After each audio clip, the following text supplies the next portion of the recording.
देखिए रूसो साहब एमिल में कुछ प्रस्तावित शिक्षा योजना रखी।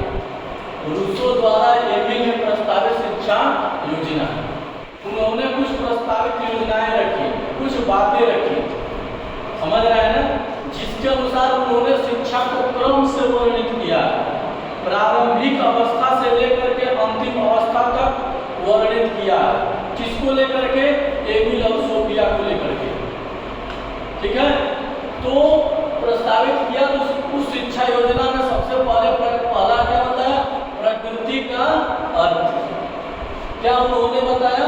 प्रकृति का अर्थ। उन्होंने उस प्रकृति के अर्थ में 3 बातें बताई। उन्होंने उस प्रकृति के अर्थ में 3 बातें बताई। उन्होंने पहली बात यह बताई कि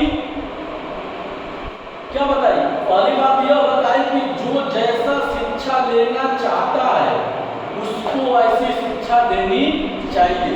कहने का तात्पर्य है कि हम भूगोल पढ़ना चाहते हैं, अगर जबरदस्ती हमको रसायन पढ़ा जाए तो हमको रसायन समझ में आएगा? एमिल और सोफिया को अवमान करके, क्योंकि एमिल और सोफिया का विचार नहीं मिलता, उन दोनों पर ही अपनी शिक्षा का वर्णन किया। उनका कहना जिस प्रकार से अगर मानव का व्यवहार प्रकृति है, अगर मानव का व्यवहार प्रकृति है तो मानव को प्रकृति की शिक्षा देनी चाहिए, न कि सामाजिक। मानव को प्रकृति की शिक्षा देनी चाहिए, न कि समाज के डर से, समाज के भय से हम उसको वही शिक्षा दें। तो यह क्या होता है? यह दिक्कत होती है। उनका कहना था कि जो प्रकृति का अर्थ है, जिसका मूल स्वभाव है, अगर उस मूल स्वभाव में परिवर्तन करेंगे तो वहाँ बिखराव होगा, टकराव होगा। जब बिखराव टकराव होगा तो चाहे वो परिवार हो, चाहे किसी का जीवन हो, अस्त व्यस्त हो जाएगा।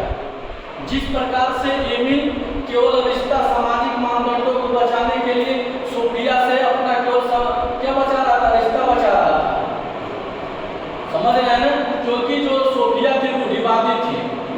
अच्छे आप ये बता दीजिए, एक गरीब मजदूर किसान, कोई लड़का है, वह खेती करना बस जानता है, खेतों में कार्य करना जानता है, अगर उसकी शादी अगर खूब हाई फाई परिवार यानी कि एसी में रहने वाली बच्ची से करा दी जाए, जिसको भोजन बैठे बैठे मिलता है, अगर उसकी शादी अगर उससे हो जाए तो वह आएगी तो क्या करेगी? वो आएगी तो क्या करेगी? आप लोग कल्पना करिए।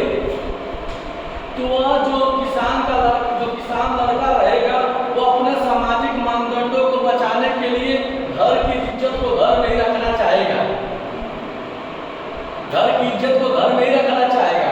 लेकिन वो रहेगी कैसे? क्योंकि उसने वो किसी पिताजी की परी है,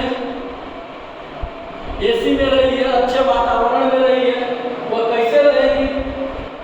वह किसान अपने सामाजिक मानदंडों को बचाने के लिए हाथ जोड़ेगा, गिड़गिड़ाएगा, करेगा ना? तो इसलिए प्यारे बच्चों, ऐसी जो शादियां होती हैं, ये भी इसको कहता है कि ऐसा नहीं करना चाहिए। समय बहुत तेज बदल रहा है, या समय बहुत तेजी से बदल रहा है। आप ये बता दीजिए कि हमारे समाज में जब किसी की शादी विवाह होता है तो जो पंडित जी रहते हैं लगन पत्रिका लिखते हैं। अच्छा ये बता दीजिए, वो शुभ मुहूर्त भी देखते हैं, शुभ दिन भी देखते हैं, शुभ तारीख भी देखते हैं और गुण भी मिलाते हैं। इसके बावजूद भी पति पत्नी का कैसे जाकर कोर्ट में देखेंगे, हजारों लाखों पड़े हैं। तो इसलिए हमारा कहना है कि उन व्यवस्थाओं से बाहर निकल करके रूसों की व्यवस्था को हमको अपनानी चाहिए। रूसों की व्यवस्था यह है कि लड़का का विचार क्या है, लड़की का विचार क्या है।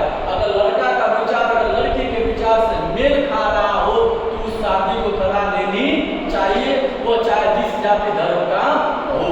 दोनों एक साथ जीवन अपना आनंदमय क्या कर लेंगे? काट लेंगे। अगर सामाजिक मानदंडों को हम देखेंगे तो दोनों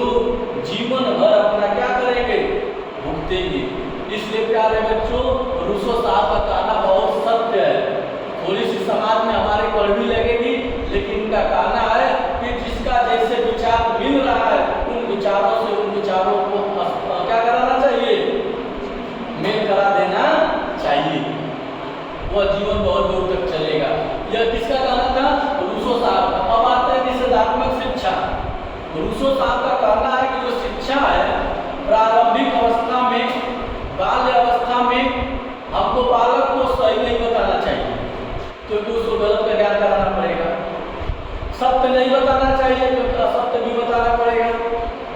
झूठ नहीं सच नहीं बताना सच नहीं बताना चाहिए, झूठ भी बताना पड़ेगा। समझ रहे हैं ना? उनका कहने का तात्पर्य है कि जब हम बच्चे को हम गलत बताएंगे नहीं तो बच्चा गलत कैसे जानेगा? हम ही ने गलत, जैसे हम बच्चा हमारे हाथ में मोबाइल ले लिया, अगर हमारा हाथ से छोटा बच्चा मोबाइल ले लिया, उससे मोबाइल छीनने लगेगा, देखो मोबाइल में तुम्हारी आगे खराब हो जाएगी। हम ही ने शिक्षा दी है कि मोबाइल लेंगे तो आगे खराब हो जाएगी। हम ही ने उसको शिक्षा दी, उसको क्या पता है? हम उसको और तरीके से भी ले सकते हैं। बोलिए। तो इस वो नकारात्मक के पक्षधर थे। वह जब कहते थे कि बच्चा जैसे ही वो प्रारंभिक अवस्था से बाहर निकलेगा और अपने अनुसार उस शिक्षा को ग्रहण कर लेगा, जब उसको खुद एहसास हो जाएगा क्या सही है क्या गलत है, तो वह बच्चा बड़ा अच्छा होगा। आज जिसको हम सिखाएंगे कि क्या सही है क्या गलत है, उसको पता ना हमारा गलत सीखेगा कि सही सीखे, कौन भरोसा है? आज जो बच्चा खुद सीख लेगा क्या सही है क्या गलत है, तो जीवन में कोई गलत नहीं करेगा। किसका कहना है? रूसो साहब का। अब दूसरी बात आती है स्त्री शिक्षा। क्या आती है? स्त्री शिक्षा।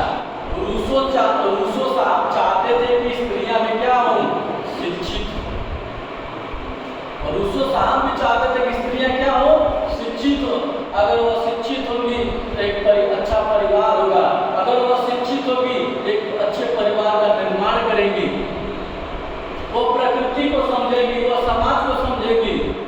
अगर वह शिक्षित होगी तब वो स्त्री शिक्षा किस पर कल्पना करते हैं? एमिल के 5वें भाग में ना, एमिल के 5वें भाग में इस शिक्षा का वर्णन किया गया है।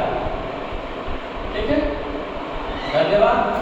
फिर अगले दिन जो अवस्थाएं हैं, किस तरह से कौन सी शिक्षा है, कल हम अध्ययन करेंगे। ठीक है, धन्यवाद।